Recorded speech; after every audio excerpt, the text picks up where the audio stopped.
Elle avait sous sa toque de martre, sur la butte Montmartre, un petit air innocent. On l'appelait Rose, elle était belle. I'm Geri Olson, and I teach in the psychology department at Sonoma State University, and I've been a professor for a long time that has the great opportunity to teach a class on creativity. So I'm just generally interested in creativity, how it emerges in children, how it disappears during the school years. It's called the fourth grade slump. Around the age of 7 or 8, we see children being less interested in art and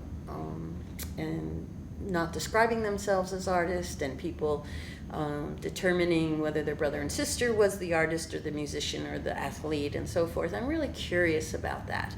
And so I'm curious about environments in which people spontaneously create the most beautiful work. Dans les nuits de gelée, la nappe étoilée et la lune en croissant qui brillait blanche et fatidique sur la petite croix. I'm an artist, first of all, and my interest in this particular show comes from being an artist and a facilitator of art working with people with disabilities. I've done that for the last 15 years, both working with artists at the Naiad Arts Center in Richmond and at the Cedars of Marin in Ross. I'm a weaver and a textile artist myself, and a jewelry maker sometimes. And part of my training as an artist, a visual artist, has always been to know how to exhibit my own work and to work with other artists collaboratively so that we can put our work out there for the public. It's not always possible to have a gallery to represent you, so it's very important to be able to have spaces like the Petaluma Arts Center and other nonprofit galleries so that groups of artists can show their work. Lois Ann Barnett created this piece. It's called Donner Pass, and she's gone on camping trips. The amazing thing about Lois Ann is she's almost completely blind, and she's painting from memory. When she first began as an artist at Naiad 20 years or so ago, she was beginning to lose her vision. She had diabetes, and she did a lot of colored pencil drawings that had this similar gesture here to create, the pine tree form. And she would create these wonderful flowing landscapes filled with these colorful forms. And to see her painting at this scale and in this very attractive texture and colorful work is really exciting to me. I'm very, very happy for her. There's something family-like about this studio that's so special. Yeah. And these artists love each other, and they connect with each other, and they celebrate their birthdays, and then they go on and talk about each other's art as if they were showing you the gallery. And Danny will, the artists there will all tell you about each other's work, but especially their own. But they are very proud of their work, and it's just a great environment.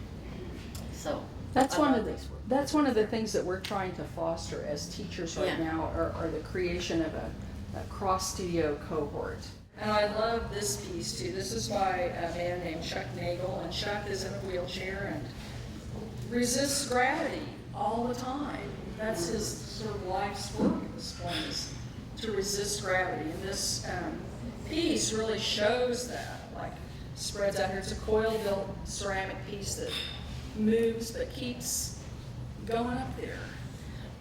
And that's really what you're doing, is choosing the best work that both works together and also tells a story. And so part of my interest is also in narrative, how people tell the story of their own life, but then an exhibit tells a story about something that we're interested in, in this case, the artists with disabilities that we've represented here. This piece is by Tony Piedemonte, who attends Creative Growth but has also attended Naiad, and his drawings are a lot like this. with pencil, colored pencil, layers and layers and layers of these intertwined marks.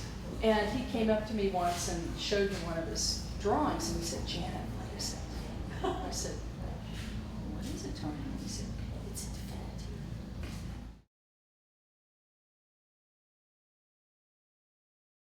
This exhibit needed, I think, several perspectives to put together, and so it was so wonderful that we got to find two people to, both be interested in the same thing. Ils l'ont couché sous la planche, à les têtes toutes blanches, même qu'en l'ensevelissant, les croque-morts disaient que la pauvre gosse était claquée le jour de sa noce. Rue I always come back to this idea of the story or the narrative, like what story's going to be told, and so what questions will people have, and how would we answer those questions with the work that we have here. We've made a couple of books for you to look at and refer to that have artist biographies and curatorial statements.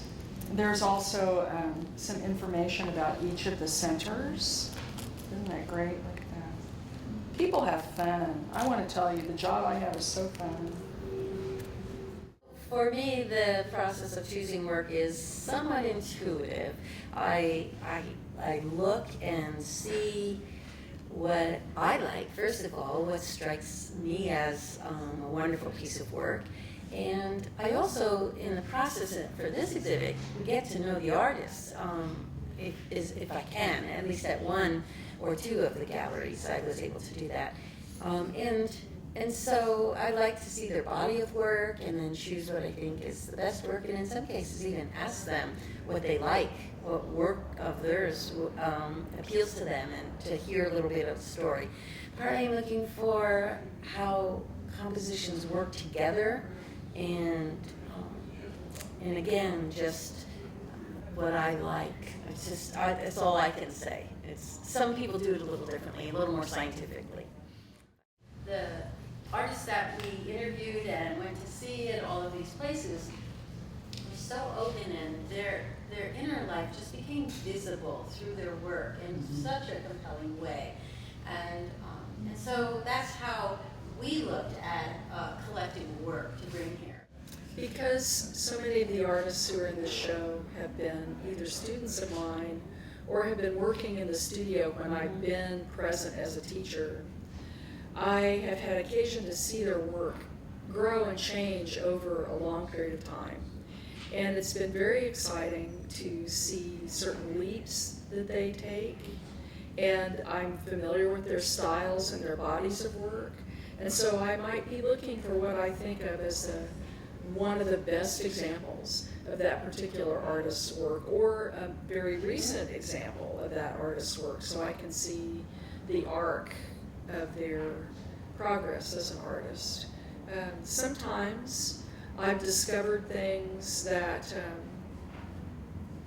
perhaps even the centers themselves weren't aware of its importance, because personnel changes at places, and if you have some organizational memory and history, you can say, you have this wonderful painting by Sam Gant, that is so exciting. And then it rises to the surface of their consciousness a little bit more too. That's my story, and I'm sticking to it. Right. And I think too that we both probably look at work and say, would I love to have that in my house? Would I love to just have that hanging? Because it does something to me when I'm around it or I see it. It excites me. I get inspired. I feel like I've brought something into my environment that is, just a great example of art. And so that's the other part is, wouldn't this look great if I had that kind of house? If I had a large house, if I had a gallery, wouldn't it look great there? So that's another piece. And some things just strike you as being so over the top and so expressive. Yes. Of I don't know, some particular emotion or some little thing that we filter out, I think, as people who have inhibitions, we will filter a lot and not necessarily put it in our artwork. And people who don't have that can surprise you often. And those surprises are sometimes very emotionally engaging and visually engaging. And then I start to look around at mainstream work and I go, where's the juice? Where's the surprise? The surprise and the mystery and how did they do that?